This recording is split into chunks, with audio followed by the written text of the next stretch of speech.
आहेत? हे उद्धव साहेबांचा वाढदिवसाचा आम्ही त्यांना खूप शुभेच्छा देतो.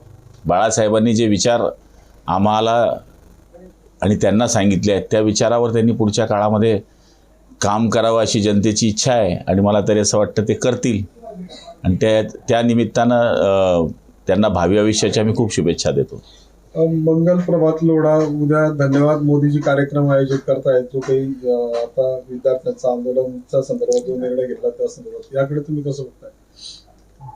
आता काय कशा करता धन्यवाद मला तर काही माहीत नाही, पण शेवटी चांगले निर्णय झाले हे आजच झाले. मोदीजींच्या काळात तर असं नाही आहे. मला तरी असं वाटतं की एका निर्णयापेक्षा पूर्ण केलेले जे कामं आहेत त्या बाबतीमध्ये जर कार्यक्रम झाला असता तर आणखी जास्त मजा आली असती. धर्मेंद्र प्रधान यांच्या राजीनाम्यानंतर राज्यातलं वातावरणही ढवळून निघालेलं आहे. देवेंद्र फडणवीस यांना तातडीने दिल्लीत बोलवण्यात आलं होतं आणि संजय राऊतांचं असं म्हणणं आहे की त्यांची शिक्षण मंत्रीपदी भविष्यात वर्णी लागू शकते. ते त्यांना माहीत असेल, कारण की संजय राऊत म्हणजे हे गुप्त वार्ता हेरचे अधिकारी आहे, तर त्यामुळे त्यांना बाकी गोष्टी कळत असतात.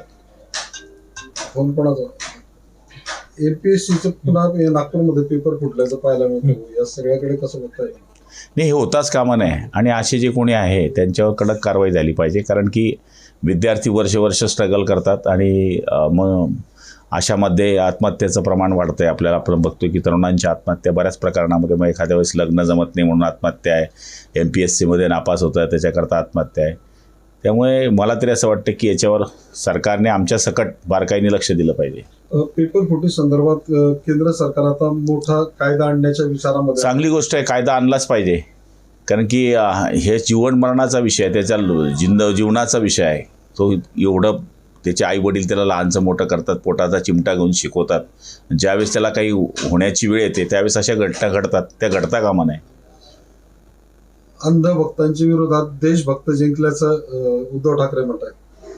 ते आता शेवटी ही तरुणाई यांचा न्याय मिळाला पाहिजे याच्याकरता सरकारने काम केलेलं आहे.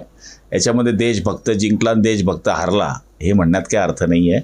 शेवटी ज्या तरुणांची मागणी रास्त होती ती मागणी सरकारने मान्य केली, त्याच्यामध्ये सरकारचं धन्यवाद मानण्यापेक्षा सरकारवर बोलणं मला वाटतं हे उचित नाही आहे.